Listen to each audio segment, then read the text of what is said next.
Bíblia diz em Mateus 6,6, sem saber que existia isso em Mateus 6,6. Fiz uma coisa que está na Bíblia sem saber. O quê? Quando orares, entra no teu quarto, fechando a tua porta, ora o teu pai.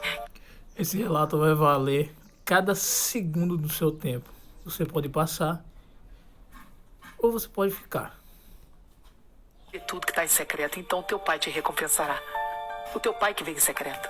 Tranquei a porta do meu quarto e comecei todos os dias. Depois que eu chegava do trabalho, eu trancava a porta do quarto. E começava a falar, porque meu trabalho terminava às 4 da tarde, eu pegava minha filha na escola às 5h30. Então eu tinha esse tempo. Tranquei a porta do quarto e comecei a falar, Deus. Não sabia que Jesus era Deus. Só que comecei a falar com Deus, Deus. Eu sei que você existe e agora eu sei que o diabo existe. A minha amiga sempre falou do diabo e eu nunca acreditei. Agora eu quero saber o resto dessa história. E eu falava com Deus com ousadia. Revoltada, porque eu falei, peraí, quer dizer que a Andréia fala que Jesus é Deus? A Andréia fala que a Bíblia é verdade? E se o resto dessa história for verdade, eu tô por fora. E se o diabo existe, mesmo o inferno existe, Jesus? Não falei de Jesus, né? Falei de Jesus agora. Eu falei, Deus. Eu não acreditava em Jesus.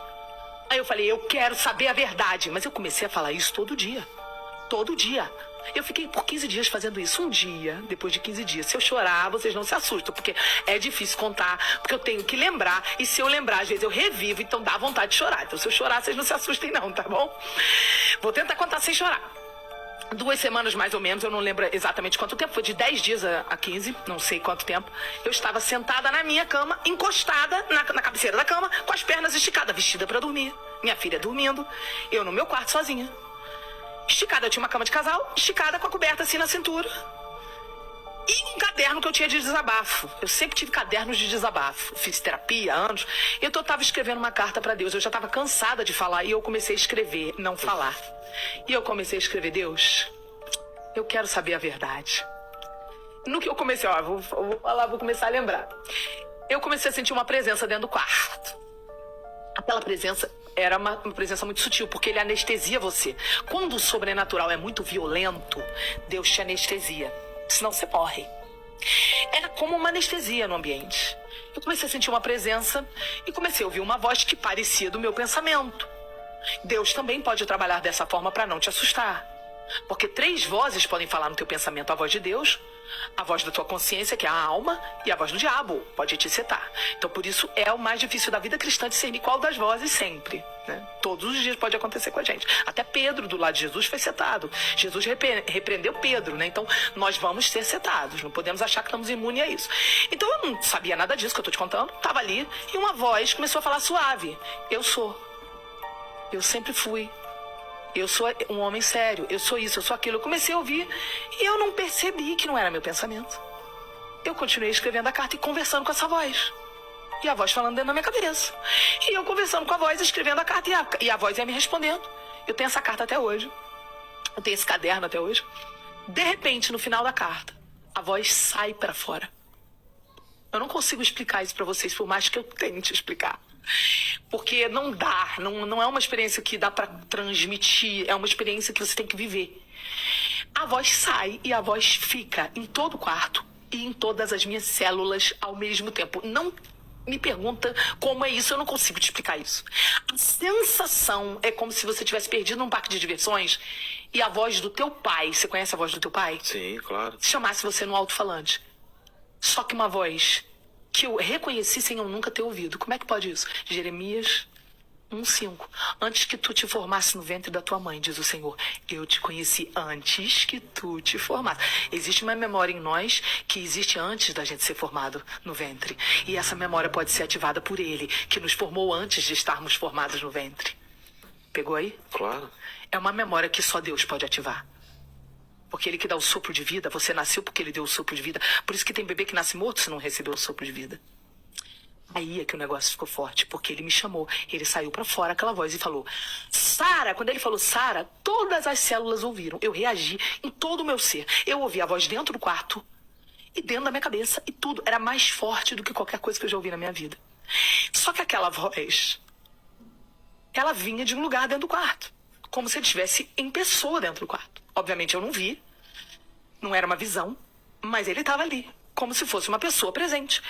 Eu imediatamente fui me encolhendo em posição fetal e rolando, caindo por cima eu caí no chão. O choro era um choro que não dá pra... Eu não consigo reproduzir o choro. Se eu tentar fazer uma cena de atriz, eu não consigo.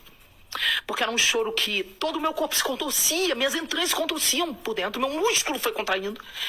De modo que o meu diafragma, eu fui parar no chão e...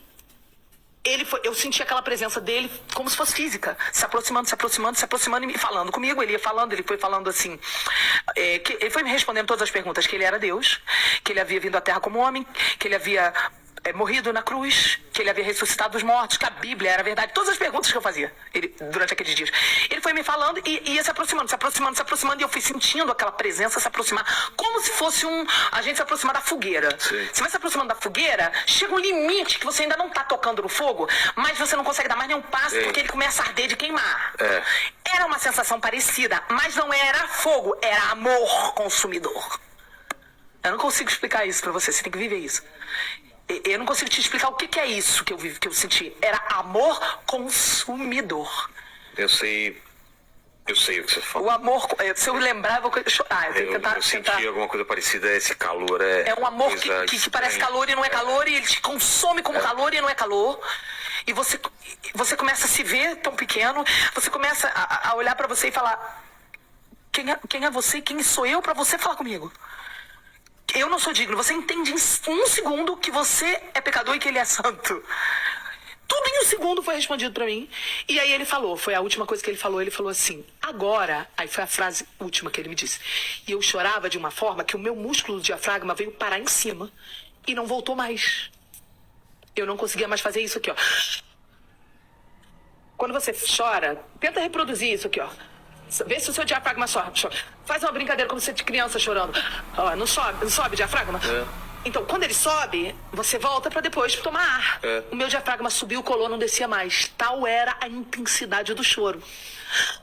E não descia mais. Aí ele falou assim: agora eu vou parar de falar com você, mas eu vou ficar aqui. Mas eu vou precisar parar de falar, e disse essa palavra aqui, ó. Porque o teu coraçãozinho, ele falou no diminutivo, o teu coraçãozinho não está aguentando. Mas eu vou deixar o meu Espírito Santo aqui. Eu não sabia o que era Espírito Santo, eu nunca tinha nem ouvido falar, não sabia o que era isso. E eu não conseguia mais respirar, travou. Comecei a sentir meus dedos formigar, comecei a desoxigenar. E eu comecei a falar sem voz, assim... Porque o que eu estava experimentando é melhor do que tudo de mais maravilhoso que eu já tinha experimentado na Terra. Nada dessa Terra se comparava ao prazer que eu estava sentindo naqueles segundos. Então eu não queria que ele parasse, porque eu nunca tinha experimentado algo tão maravilhoso. Aí você entende que o amor dele é melhor do que a vida.